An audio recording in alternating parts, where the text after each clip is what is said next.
En 2024, pour beaucoup, le meilleur animé de l'année, c'était Frieren. Entre ses décors magnifiques, ses personnages attachants, ou encore son univers très inspiré des RPG d'Heroic Fantasy, il y a énormément de raisons légitimes pour le qualifier comme étant le meilleur animé de cette année. Cependant, sa plus grande force, c'est sûrement son personnage principal, Frieren, une elfe immortelle, ayant des milliers d'années de vécu et d'expérience, et dont la qualité d'écriture n'a d'égal que sa surpuissance au sein de l'œuvre. Mais ce qui est vraiment intéressant, c'est le concept du manga. L'histoire débute dès lors qu'elle et son équipe ont vaincu le roi des démons, qui est le boss final en quelque sorte. Notre protagoniste est donc déjà une légende qui a vaincu le grand méchant, et ça, comme concept, c'est assez atypique. Et à l'occasion de la deuxième saison qui sort en ce début d'année 2026, je vous propose de voir à quel point Frieren est puissante, et qu'est-ce que ça apporte au récit. Frieren, c'est vraiment un animé super cool et plutôt poétique. On le voit bien lorsque Frieren cherche à retrouver la bague qu'Himmel lui avait donnée, qui, je le rappelle, est en forme de lotus miroir, qui symbolise l'amour éternel. Vraiment, quand j'y pense, c'est un goat cet Himmel. D'ailleurs, j'aimerais vraiment lui ressembler, même si pour le côté égocentrique, c'est déjà un peu le cas. Mais on se rejoint sur le fait qu'il donne des bijoux à la femme de sa vie. Et c'est exactement ce que j'ai fait grâce à Holzkern, qui sponsorise la vidéo. Et oui, pas la peine d'aller dans toutes les bijouteries du royaume, tu peux trouver tout ce que tu souhaites sur le site Holzkern. Si vous ne les connaissez pas, sachez que c'est une marque de bijoux et de montres pour hommes et femmes. La particularité, c'est qu'ils sont fabriqués à partir de matériaux naturels, comme du bois par exemple, ce qui rend chaque pièce unique. J'ai déjà reçu quelques montres par le passé, et elles sont toutes vraiment super stylées. Ça donne un charme de fou en tout cas. D'ailleurs, il faut savoir que c'est fabriqué en petite quantité, pour une production responsable et éthique. C'est garanti 2 ans, et les livraisons et retours sont gratuits et faciles. Prochainement, c'est la Saint-Valentin. C'est le moment parfait pour offrir des bijoux. Et pour moi, cette année, elle est un peu particulière, vu qu'en février, ça va faire 10 ans que je suis en couple avec ma femme. Et pour l'occasion, je lui ai offert des colliers, des bracelets, ainsi que des bagues. C'est des cadeaux qu'il peut porter au quotidien. Évidemment, je lui ai offert ça en fonction de ses goûts. N'hésitez pas à regarder ce qui pourrait plaire à votre chérie en cliquant dans mon lien en description. Et d'ailleurs, avec mon code MANGALCORE, vous avez accès à moins 15% sur tout le site. Et un sac cadeau gratuit pour toute commande faite avant la Saint-Valentin. De quoi avoir un cadeau vraiment unique qui fera plaisir à l'être aimé et qui, évidemment, marquera votre amour dans le temps. Merci encore à Holzkern d'avoir sponsorisé la vidéo. N'oubliez pas de regarder le lien en description pour trouver le cadeau idéal de Saint-Valentin. Et n'oublie pas également le code MANGALCORE pour avoir moins 15% de réduction.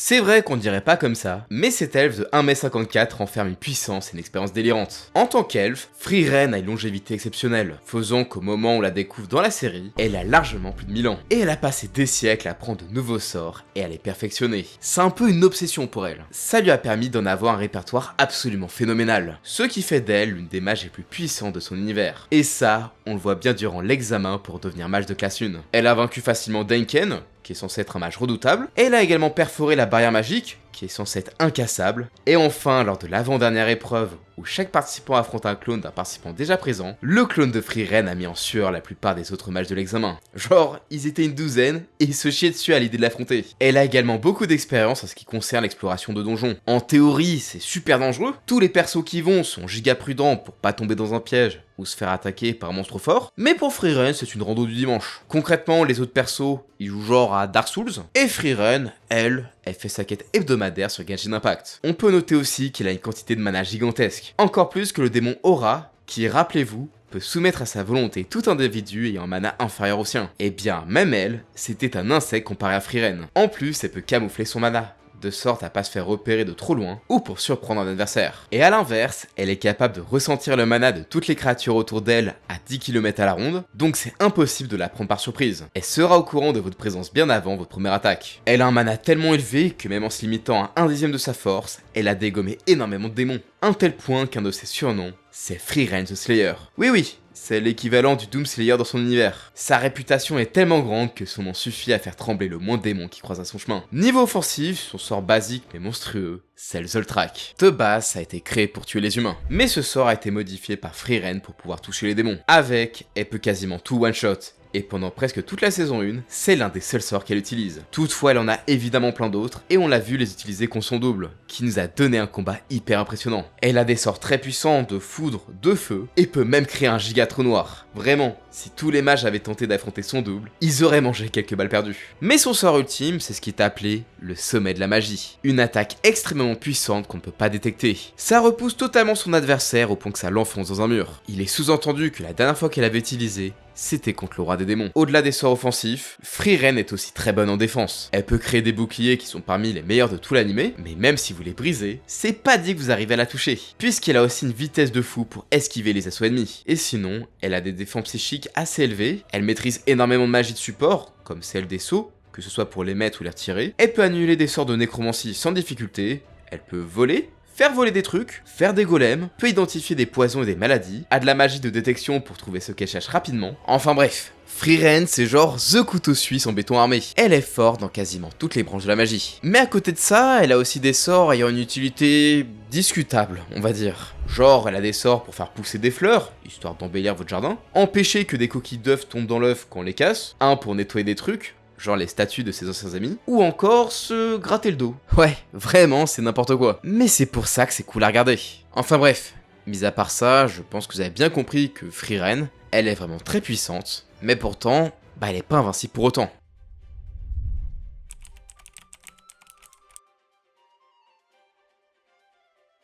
Alors ok, Frieren n'est pas invincible, et on va voir pourquoi, et surtout, comment la neutraliser. Bon, son premier problème, c'est évidemment son obsession pour la récupération de trésors. Ça la conduit toujours à se faire piéger par des mimiques, qui sont, je le rappelle, les coffres piégés façon Dark Souls. Même si, en vrai, c'est plus un running gag qu'autre chose. C'est un point faible qu'on peut prendre en compte pour la neutraliser. Une autre faiblesse de Frieren qui est exploitable, c'est qu'elle ne maîtrise pas de magie divine. Les prêtres qui manipulent cette magie sont par exemple immunisés à certains sorts d'hypnose ou de malédiction. Du coup, comme Frieren dans son équipe actuelle, elle a pas de prêtre à ses côtés, elle sera donc vulnérable à ce type d'attaque. Par contre, je vous préviens, il faut y aller assez fort parce que même si elle est vulnérable, elle est quand même plus résistante que la moyenne. Sinon, l'une de ses faiblesses, c'est que sa capacité à ressentir le mana est affaiblie après qu'elle ait elle-même lancé un sort. Ça peut sembler pas grand chose, mais c'est une faille qui a déjà été exploitée par Fern lors du combat contre son double. Ou encore, dans le manga, un autre personnage a été capable d'exploiter cette faiblesse afin de lui faire des dégâts. Et sinon, il y a un truc qui peut la battre à coup sûr, c'est les fameux cristaux que l'on découvre dans l'épisode 1 de la saison 2. C'est simple, ils neutralisent entièrement toute magie, donc si quelqu'un veut la tuer facilement, c'est sûrement la meilleure option. Ensuite, il y a quelques personnages qui peuvent vaincre notre elfe en 1v1. Un des personnages les plus forts que Frieren a pu affronter,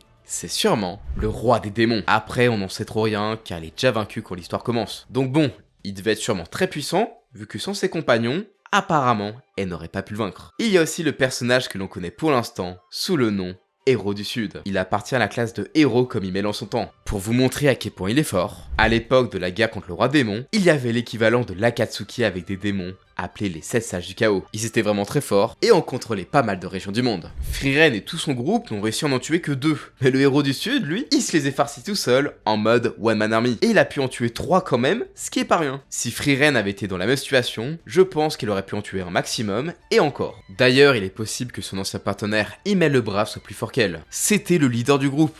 Et plusieurs fois dans les flashbacks, on voit que Frieren a été mise à mal par un démon. Mais Himmel est parvenu à vaincre ce dernier.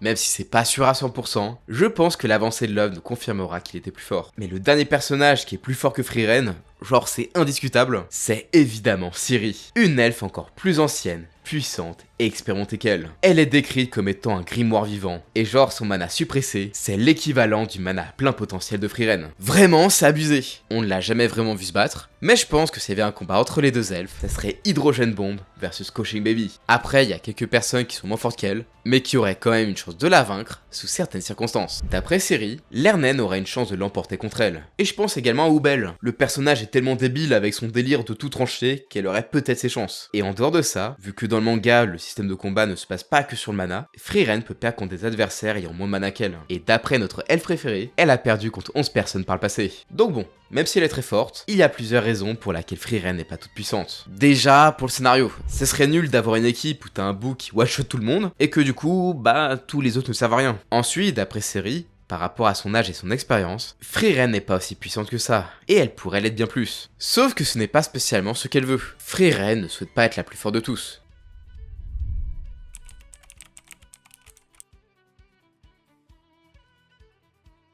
Souvent, dans les mangas, quand un protagoniste est autant abusé pour son univers, c'est pour deux raisons. La première, c'est pour que ça soit marrant. Leur surpuissance est un prétexte au gag. On peut penser à Mash ou bien évidemment à Saitama. L'autre raison, c'est pour offrir au public un personnage qui a un fantasme de surpuissance et charisme, tel que Kirito de Sao ou Sun Jingwoo de Solo Leveling. C'est pas forcément mauvais, hein. Souvent c'est très divertissant, et voilà, ça n'a jamais un suspense de fou. On sait que le héros va gagner la plupart du temps. Mais parmi les deux raisons, y a rien qui convient à Frieren. Si elle est autant puissante, c'est pour d'autres raisons. Donc si tu la compares au mec cité juste avant, même si ces deux persos se sont entraînés pour devenir méga forts, t'as quand même l'impression que leur surpuissance est un cadeau tombé du ciel et que c'est limite de la triche. Et par rapport au temps qu'ils ont passé, ils sont juste méga abusés. Pour Frieren en revanche, c'est dû à l'expérience qu'elle a acquise. Ok, elle a un certain talent inné, mais tu comprends sa force vu qu'elle a été entraînée par Flamme, qui est considéré comme étant le plus grand mage de tous les temps, et qu'au vu de tout le temps qu'elle a passé pour perfectionner ses sorts, sa puissance semble bien moins artificielle. Donc elle est ni un personnage comique,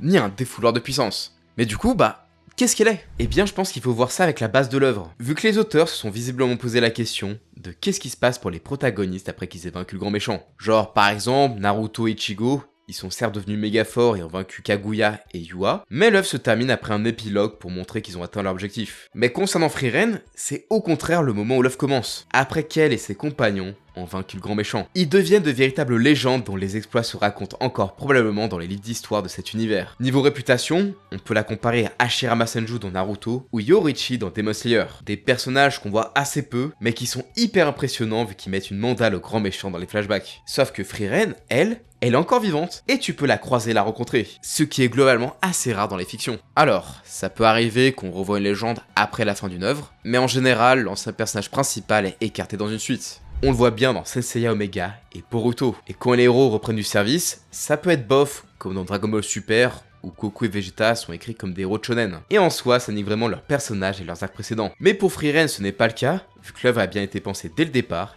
et que ce n'est pas une suite. Et je le répète encore, mais Frieren est écrit comme étant une légende. Elle est déjà à son prime et n'a rien à prouver. Enfin, si, mais c'est juste par exemple pour avoir un document officiel prouvant qu'il a un mage de certain rang. Et je pense que ce qui est impressionnant avec elle, c'est de découvrir ses exploits au fur et à mesure. On a vraiment des bribes de son passé par-ci par-là. En dehors de ça, elle a également un devoir de passation et joue le rôle de maître en plus de protagoniste. Et en soi, le personnage qui se rapproche le plus de Frieren, je dirais que c'est Atem dans Yu-Gi-Oh! Il est super fort dès le début, il a pas une quête très précise où il cherche la gloire, mais est en recherche de sa vraie identité et de son humanité. Et sa relation avec Joey me fait un peu penser à celle de Frieren et Fern. Ce sont tous les deux des mentors et des amis pour quelqu'un de plus jeune et qui apprend. Et pour finir, même s'il y a un arc de tournoi, Frieren ne reprend pas les codes du Neketsu. Je dirais même que le manga s'en tape un peu de cet aspect-là. En même temps, c'est pas étonnant vu qu'il est publié dans le Weekly Shonen Sunday, qui ne fait pas de Neketsu. C'est pour ça qu'on n'a pas spécialement de phase d'entraînement et la montée en puissance grâce à l'apprentissage de nouvelles techniques. Ça n'aurait aucun sens dans la quête de Frieren, et ça permet de donner plus de place au principal.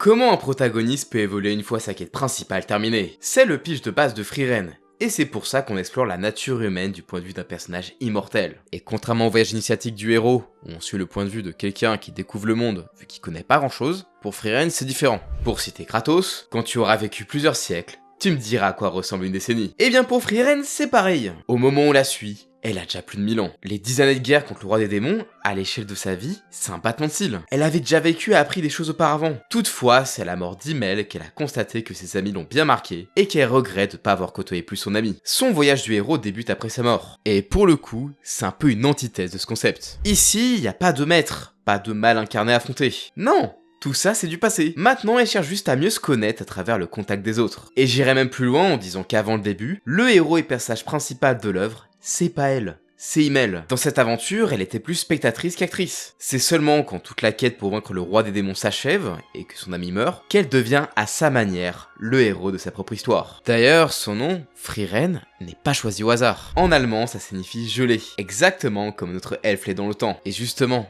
le temps qui passe, c'est toute une thématique dans Frieren. Il y a énormément d'ellipses temporelles et de scènes qui sont juste des sortes de diaporamas pour indiquer l'avancée dans le voyage des personnages. C'est également pour ça qu'au début de chaque chapitre, il y a une indication du temps passé depuis le décès d'Himmel. C'est là pour être un indicateur du temps qui est passé depuis cet événement, qui est très marquant et a changé les choses pour Frieren. Pour elle, les années ne sont que des instants. De notre point de vue, on peut trouver ça con qu'elle a mis 60 ans à se rendre compte de ses sentiments pour Himmel, mais dites-vous que c'est pas la même échelle. À celle d'un humain, par exemple, Ça équivaut à rencontrer une fille, puis mettre 2-3 semaines avant de décider si tu veux sortir avec. Ça pose aussi la question de si une relation est aussi éphémère, est-ce que cette dernière aura valu le coup d'être vécue? Sur ce point-là, Frieren n'est pas aidée par le fait qu'elle côtoie énormément d'humains, et eux ne vivent pas très longtemps. Elle côtoie et relationne avec des personnes qui n'ont pas la même perception du temps qu'elle. Elle est complètement détachée de cette notion, et ça on le voit bien par exemple avec Fern, qui ne souhaite pas attendre une année pour qu'un couvre-feu s'arrête, ou qui perd du temps à faire une quête inutile. Contrairement à Frieren qui, elle, s'en fout, et accepte même de se faire emprisonner pendant des années, car, au pire, ça lui donnera le temps pour lire. Ça fait aussi qu'elle a une vision exacerbée du devoir de mémoire. Comme le dit le dicton, on meurt 2 fois, lorsque notre cœur s'arrête de battre, et lorsque notre nom est prononcé pour la dernière fois. Avec son immortalité, Frieren pourra se souvenir théoriquement, éternellement de ses compagnons, et donc transmettre leur savoir à de nouvelles générations, pour que, d'une manière, il soit aussi mortel qu'elle. C'est également une œuvre avec énormément de flashbacks pour montrer ce que Frieren a vécu avec ses anciens compagnons, notamment lorsque dans le présent, elle revisite un lieu qu'il a déjà exploré avec ces derniers. C'en est presque un point où on se dit que l'œuvre mériterait un spin-off pour illustrer toute cette période. Et honnêtement, ça fait partie des meilleurs moments de l'œuvre, et grâce à eux, et au contact de nouvelles personnes, elle apprend à vraiment découvrir le monde. Toutes ces phases de voyage, de flashback, de temps qui passe, fonctionnent à un tel point que beaucoup reprochent à l'anime sa lenteur et son rythme un peu trop calme, ce qui est véridique et factuel. Les bastons ont beau être absolu cinéma, elles sont très rares, mais ce n'est pas un défaut, mais un parti pris qui fait au contraire la force de cet animé. Dans sa quête, Frieren cherche véritablement à découvrir le monde, et surtout, elle-même. Et en soi, Fern et Star permettent aux lecteurs et spectateurs d'un peu mieux s'identifier. De plus, les deux sont un reflet de Frieren et Himmel, mais comme ce sont 2 humains mortels, eux savent que leur temps est limité. Et donc, ils doivent vivre chaque moment pleinement. En tout cas, c'est pour moi un excellent manga animé, que je vous conseille vivement. Je sais que beaucoup ont du mal avec la lenteur, mais comme je l'ai dit, ça fait partie du concept, et c'est ce qui rend l'histoire intéressante. Merci encore à Allscan d'avoir sponsorisé la vidéo, n'oubliez pas de regarder le lien en description pour trouver le cadeau idéal de la Saint-Valentin, et n'oublie pas également le code MANGALCORE pour avoir moins 15% de réduction. N'hésitez pas à me dire en commentaire votre avis sur l'animé, abonnez-vous, et je vous dis à la prochaine, ciao!